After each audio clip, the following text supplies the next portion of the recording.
Hello, ആരാ? നിന്റെയൊക്കെ അമ്മയെ കെട്ടിയ പിശാച് തന്നെയാ. അയ്യോ ചേട്ടാ, അച്ഛനാ? അച്ഛൻ? അയ്യോ ആഞ്ജനയാ!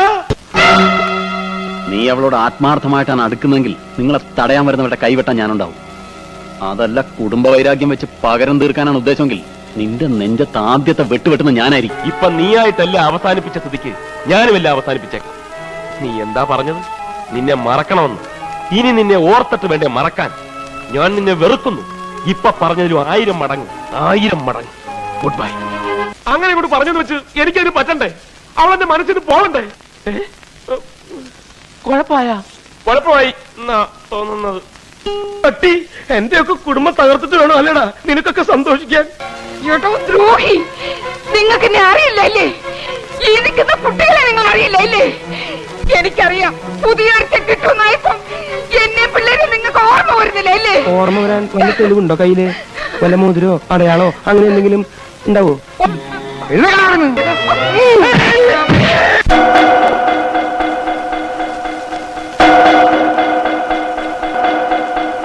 ഇന്ന് വരെ ആ കൈ തരാൻ ഒരുത്തരം ധൈര്യപ്പെട്ടിട്ടില്ല.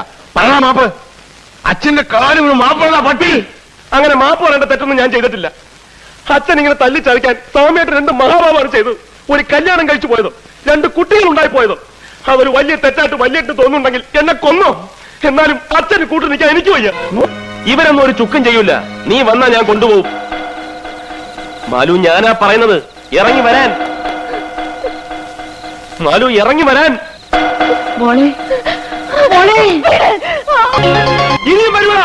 അവളെ എവിടെ കൊണ്ടുപോയി ഒളിപ്പിച്ചാലും ഞാൻ വന്ന് കൊണ്ടുപോകണോ? ഞാൻ ഈ കാണിച്ചത് ധിക്കാരമോ അവിവേകമോ ആണെങ്കിൽ അച്ഛൻ എന്നോട് പൊറുക്കണം. അച്ഛന്റെ കൺവെട്ടത്ത് പോലും വരാതെ ഞങ്ങൾ എവിടെയെങ്കിലും പോയി ജീവിച്ചോളാം. കേറി വേണം മക്കളെ, കേറി വാ.